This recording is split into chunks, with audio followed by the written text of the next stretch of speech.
आप सबका स्वागत है बैंक यूट्यूब चैनल पर।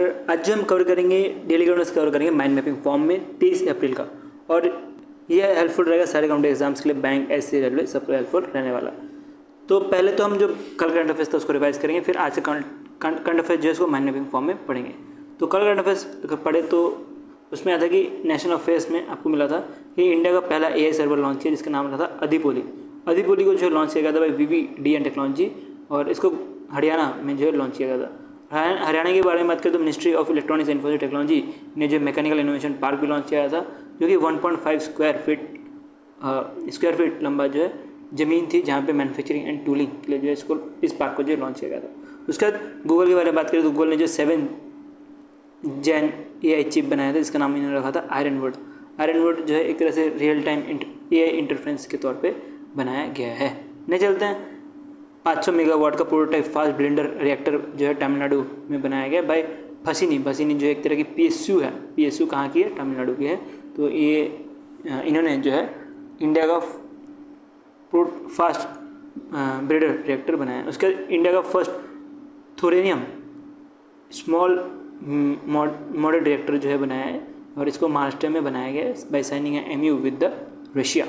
उसके बाद यूनेस्को का जो मेमोरी ऑफ वर्ल्ड रजिस्ट्री है, इसमें भगवत गीता को जो है रजिस्टर किया गया है, ये हमने आपको कल बताया था। उसके नेक्स्ट आ रहा है कि जो 15 ब्रिक्स एग्रीकल्चर मीट है जो ब्राज़ील में हो रहा था, जिसको लीड कर रहे थे कौन? शिवराज सिंह चौहान जी, और इसकी जो थीम है वो एग्जाम के लिए इंपॉर्टेंट है, वो था इंक्लूसिव एंड सस्टेनेबल एग्रीकल्चर। उसके बाद बात करेंगे इंडिया और UN डेवलपमेंट पार्टनरशिप के अंतर्गत इंडिया ने जो है 990 के जो है सीरा लियोनी, जो कि वेस्ट अफ्रीका की कंट्री है, इसको पैसे दिए हैं या तो एड दिया गया for empowering the person with disability के लिए।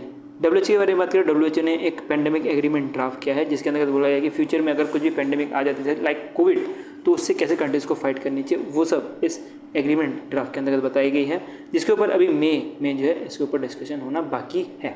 उसके बाद मास्टर गवर्नमेंट की बात करें तो मास्टर गवर्नमेंट जो IBM इनके साथ पार्टनर किया है, और total 3 AI centre of excellence बनाए गए हैं मुंबई, पुणे, नागपुर में।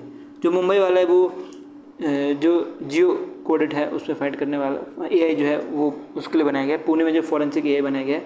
नागपुर के बात करें तो गवर्नेंस के लिए जो है AI बनाया गया है। कुछ अपॉइंटमेंट्स जो कि एग्जाम के लिए कल हमने पढ़े थे, वो था अजय भूषण पांडे जी को एज अ वाइस प्रेसिडेंट बनाया गया है एशियन इन्वेस्टमेंट बैंक का, जिसका हेडक्वार्टर आपको बेजिंग में मिलने वाला है। उसके बाद मीराबाई चीनो की बात करें तो इनको चेयरपर्सन बनाया गया IWF-LF का, ये LF का जो है इनको LF कमीशन का जो है इनको चेयरपर्सन बनाया गया है।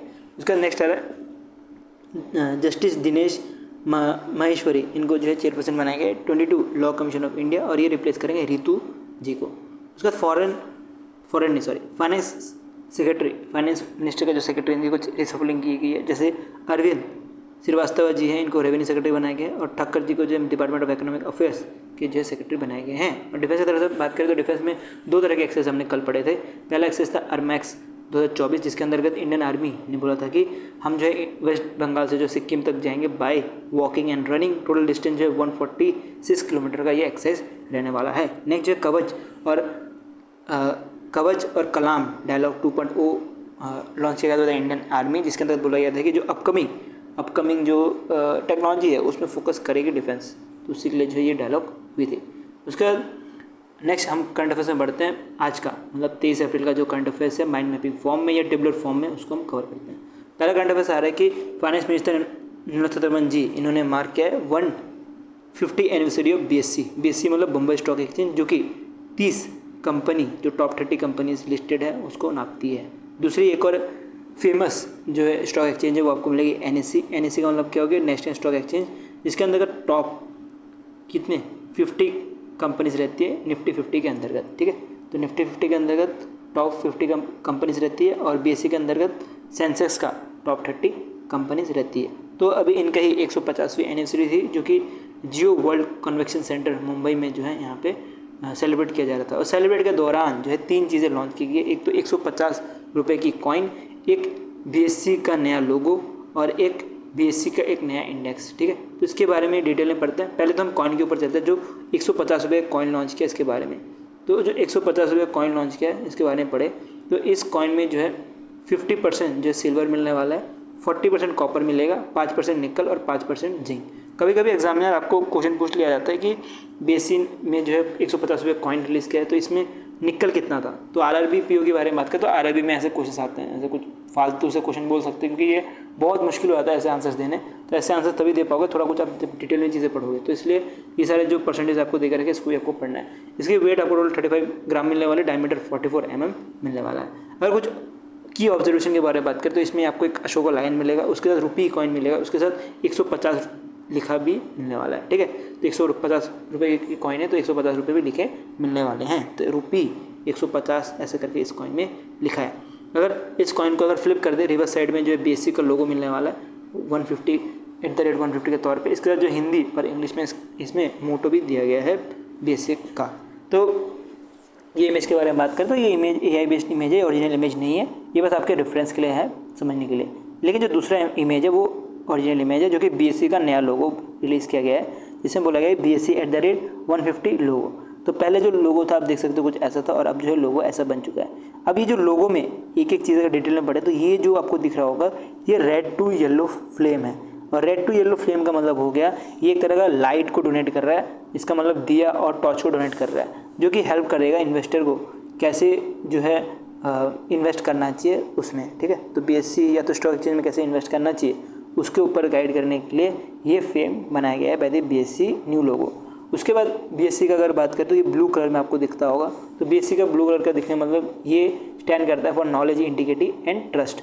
और इस लोगो को जो है 5 चीज़ को देखते हुए बनाया गया है, स्पेस, एयर, फायर, वाटर और अर्थ को देखते हुए इस को डिज़ाइन किया गया है, ऐसा कुछ कहना है बीएससी का। तो बीएससी के बारे में हमने अब लोगो और फिर जो इसके कॉइन है इसके बारे में पढ़ लिया। अब इस इंडेक्स के बारे में पढ़ते हैं। तो ये जो इंडेक्स है BSc 150 इंडेक्स, ये फोकस करता है मोस्टली 150 जो मिड स्टॉक है उसके ऊपर। अब स्टॉक मार्केट की बात करें तो टोटल 500 स्टॉक्स ऐसे हैं जिसमें ज़्यादा से ज़्यादा कंपनीज फोकस करती है। पहली स्टॉक आपको मिलेगी लार्ज कैप जिसके अंतर्गत 100 लार्ज कैप स्टॉक्स रहते हैं। दूसरी जो आप मिलेगी आपको 150 मिड कैप स्टॉक रहते हैं और तीसरी जो मिलेगी 250 स्मॉल कैप स्टॉक मिलने वाली है। तो ये BSc 150 इंडेक्स है, ये जो 150 जो मिड कैप स्टॉक है इसको जो है फोकस करते हुए बनाई जा रही है, जिसका काम ये रहने वाला है कि जो मिड स्टॉक सेक्टर है उसको भी बढ़ावा दिया जाए और इसमें भी जो है म्यूचुअल फंड में पैसा डाले ज़्यादा से ज़्यादा और ETF में पैसा डाले, उसी के लिए जो है इसको लॉन्च किया गया। अब इधर कुछ की इनिशिएटिव्स भी लिए गए हैं, की हाईलाइट्स भी लिए गए हैं एग्ज़ाम के लिए जो इंपॉर्टेंट बनता है इस इवेंट में। जैसे कि BSc ने जो है डेली अगर बात करें तो 1500 करोड़ तक जो है डेली जो है ट्रांजेक्शन होती है इसमें। और कैपिटल मार्केट कैपिटलाइजेशन की बारे में बात करें तो कुछ 4 लाख करोड़ जो है BSc जो है क्रॉस कर दी गई है। ठीक है, तो BSc की बात करें तो one of the top global exchange में आती है ये। अब कुछ अप्रूवल्स के बारे में बात करें तो Maharashtra state wild life board ने जो अप्रूव किया है जो दिल्ली पब्लिक स्कूल है, इधर एक फ्लेमिंगो लेक है, इसको एज अ कंजर्वेशन रिजर्व की तरह डिक्लेयर किया गया है जो कि सिर्फ 30 एकड़ का रहने वाला है। अब फ्लेमिंगो के बारे में बात करें तो एक तरह का माइग्रेशन बर्ड है जो कि जो ये लेक है, जो दिल्ली पब्लिक स्कूल का जो लेक है यहाँ पे आती है, रेस्ट करती है, खाना खाती है और फिर निकल जाती है। तो इसी की वजह से इसको कंजर्व करने के लिए इस लेक को महाराष्ट्र गवर्नमेंट के जो Maharashtra state wild life board है इन्होंने कंजर्वेशन रिजर्व की तरह डिक्लेयर किया गया है। ठीक है, इसकी एग्जैक्ट लोकेशन आपको नवी मुंबई महाराष्ट्र में मिलने वाली है। नेक्स्ट चले तो नेक्स्ट लॉन्चेस के ऊपर बढ़े तो सेंट्रल रेलवे जिसका हेडक्वार्टर मुंबई महाराष्ट्र में। अब सेंट्रल रेलवे का मतलब ये नहीं इंडियन रेलवे में डिफरेंट जोन होती है, north zone, south zone, east zone, west zone, central zone, उसमें भी साउथ में भी साउथ ईस्ट जोन, नॉर्थ में भी नॉर्थ ईस्टर्न रीजन जोन, तो ऐसे डिफरेंट जोन आती है। तो उसमें से जो सेंट्रल जोन मुंबई महाराष्ट्र जिसका हेडक्वार्टर है, इन्होंने India first onboard ATM Panchavati express में जो है लॉन्च किया है। अब ये ATM के बारे में बात करें, ये ATM जो है इनसाइड दी AC कोच लगने वाला है जो कि रिप्लेस करेगा जो पहले जो पेंट्री कार रहती थी उसको। तो पहले जो है पेंट्री कार रहती थी उसको रिप्लेस करने वाला है ये ATM। अगर इस एक्सप्रेस ट्रेन के बारे में बात करें तो एक्सप्रेस ट्रेन जो है ये मुंबई से नासिक तक चलती है, जिसकी टोटल ड्यूरेशन आपको 4 घंटे और 35 मिनट्स मिलने वाली है। ठीक है, तो अब ये ATM इंस्टॉल करने के लिए कोई तो कोई बैंक या तो कोई NBFC या तो कोई थर्ड पार्टी की ज़रूरत पड़ेगी जो कि इस ATM को जो है पूरा का पूरा ऑपरेट करेगा, जिसकी वजह से जो सेंट्रल रेलवे जोन है इन्होंने पार्टनर किया है बैंक ऑफ महाराष्ट्र के साथ। तो ये ATM जो है आपको बैंक ऑफ महाराष्ट्र का मिलने वाला है, जो कि हेल्प करेगा सीनियर सिटीजन को, वुमेन को और किसी भी अदर पर्सनस को जिसको कैश की नीड हो अर्जेंसी में। इसकी वजह से उनको ट्रेन के बाहर जाने की ज़रूरत नहीं है, वो ऑन बोर्ड ही जो है ATM का लाभ ले सकते हैं। ठीक है, नहीं चलते। नेक्स्ट आ रहा है कि बजाज एयरलाइंस लाइफ इंश्योरेंस जो कि पुणे बेस्ड है, इन्होंने लॉन्च किया है super women term plan. Super women term plan के बारे में बात करें तो ये एक तरह से टर्म प्लान है जो कि जो वुमेन्स हैं उन्हीं के लिए बनाया गया है कि वो फाइनेंस सिक्योरिटी, हेल्थ बेनिफिट और चाइल्ड केयर सपोर्ट ले पाए। इसके अंदर टोटल 60 क्रिटिकल इलनेस कवर्ड है, जिसके अंदर ब्रेस्ट कैंसर, ओवरी कैंसर ये सारे भी इंक्लूड है। अगर किसी कारणवश जो भी नॉमिनी वुमेन है, अगर वो डाई हो जाती, नॉमिनी वुमेन नहीं, जो भी वुमेन ने इंश्योरेंस लेकर रखा है, जिसके नाम पे इंश्योरेंस लेकर रखा है, अगर वो डेड हो जाती है तो उस केस में जो भी लमसम अमाउंट है वो नॉमिनी को दी जाएगी। ठीक है, तो नॉमिनी को दी जाएगी क्योंकि ये एक तरह का टर्म लाइफ इंश्योरेंस है। ठीक है, और इसके अंतर्गत एक तरह से हेल्थ मैनेजमेंट सर्विस के तौर पे कुछ 36,500 पर ईयर करके भी दी जाएंगी, और कुछ सर्विसेज भी इंक्लूड है जैसे कि हेल्थ केयर चेकअप, फिर प्रेगनेंसी सपोर्ट, न्यूट्रिशन कंसल्टिंग, ये सारे भी इसमें इंक्लूड है इस प्लान के अंदर ही। ठीक है, तो फाइनेंस सिक्योरिटी के बारे में बात करें तो फाइनेंशियल सिक्योरिटी दी जाएगी बाय प्रोवाइडिंग दिस मनी, जैसे कि हेल्थ मैनेजमेंट सर्विस दी जा रही है, उसका हेल्थ बेनिफिट दी जाएगी, जैसे कि कुछ 60 इलनेस को जो है कवर करता है ये प्लान। इसके अंदर ब्रेस्ट कैंसर ये सब भी आते हैं, फिर हेल्थ जो चेकअप्स हैं ये भी आती हैं, प्रेगनेंसी सपोर्ट ये सब भी आता है। ठीक है, तो ये पूरा का न्यूज़ था जो बजाज एयरलाइंस की तरफ से आ रहा था। उसके बाद मध्य प्रदेश गवर्नमेंट के बारे में बात करें तो इन्होंने लॉन्च किया PM कल्याण मिशन, जिसके अंतर्गत जितने भी existing farmer welfare scheme Madhya Pradesh में चल रहे हैं वो सबको जोड़ने का काम करेगा, जिसकी वजह से जो फार्मर की इनकम है वो बूस्ट होगी और इनको जो है फेयर प्राइस मिलनी चाहिए वो भी मिलेगी। ठीक है, उसका नेक्स्ट चलते हैं, एक न्यूज़ आ रहा है इन्वायरमेंट की तरफ से। Indian council of agriculture research की जो Indian institute of species research है, इन्होंने लॉन्च किया IISR सूर्य। IISR सूर्य के बारे में बात करें तो एक तरह का नया टर्मरिक वैरायटी है, जिसके अंतर्गत ये आइडियल है फॉर दी पाउडरिंग इंडस्ट्री के लिए। ठीक है, तो ये कुछ अजीब सा ही नाम है, ये लाइट वेटेड कलर का ये कुछ टर्मरिक पाउडर रहने वाला है। ठीक है, तो लेस इंपॉर्टेंट में आता है ये न्यूज़, बट ये देख लेना, ये जो है टर्मरिक पाउडर का नाम इंपॉर्टेंट है। नहीं चलते, नेक्स्ट न्यूज़ बहुत ज़्यादा इंपॉर्टेंट है क्योंकि ये एक तरह का मेडल दिया जा रहा है 5 आर्म फोर्स को by the CDS of India. CDS मतलब चीफ डिफेंस स्टाफ, जो कि तीनों के तीनों डिफेंस को जो संभालते हैं। और अभी के टाइम पे कौन है वो मिला आपको, जनरल अनिल चौहान जी। तो अनिल चौहान जी ने जो है 5 पर्सनल आर्म फोर्स के जो पर्सनल्स हैं इनको मेडल देने के लिए बोला, ये वाला मेडल देंगे और ये दिया जाएगा United service institute of India new Delhi में। तो और इसके अंतर्गत टोटल 2 तरह के अवार्ड्स रहने वाले हैं, 2023 के और 2024 के। 2023 के बारे में बात करें तो विंग कमांडर D पांडा रहने वाले हैं जो कि इंडियन एयरफोर्स से आते हैं। उसका इंडियन नेवी के बारे में बात करें राहुल कुमार पांडे मिलने वाले जो कि रिटायर्ड है। उसके बाद राम रतन जट मिलने वाला जो कि रिटायर्ड है।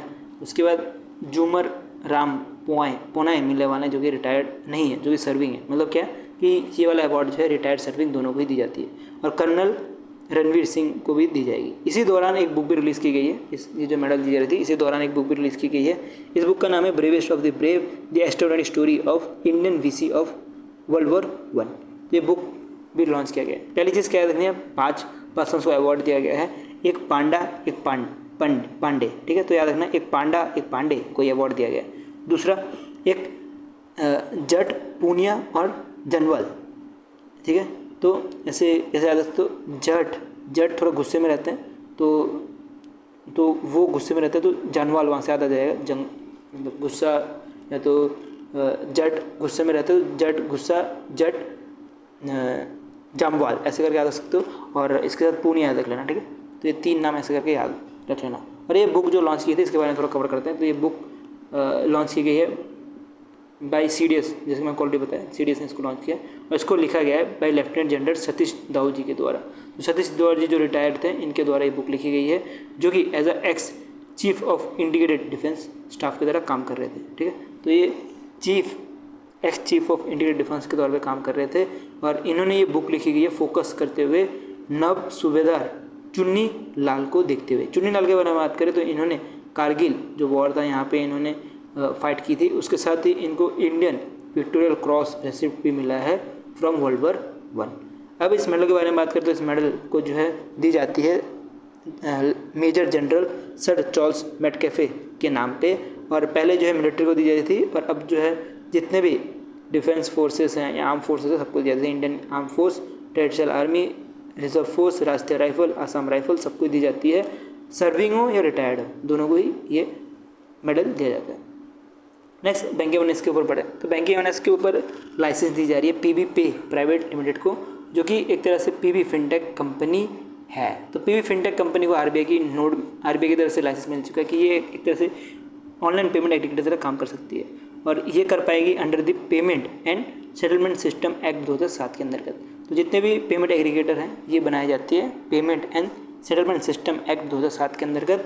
अब ये जो है पेमेंट एग्रीगेटर बनने के बाद ये पेमेंट प्रोसेसिंग सर्विस दे पाएंगे, जिसके अंतर्गत ये भी सेम काम कर पाएंगे जैसे रॉजर पे या पेयू करता है। ठीक है, रॉजर पे और पेयू के बारे में बात करें तो इनका काम रहता है जैसे credit card, debit card, UPI, ये सब पेमेंट सर्विस देना। तो अब ये जो पीबी फिनटेक है ये भी दे पाएंगे। नेक्स्ट चलता है नेक्स्ट करंट अफेयर्स।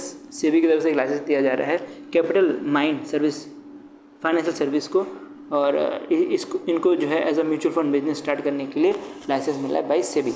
पहले ये जो है पोर्टफोलियो मैनेजमेंट सर्विस की तरह काम करते थे, पीएमएस की तरह काम करते थे, और अल्टरनेटिव इन्वेस्टमेंट फंड की तरह काम करते थे।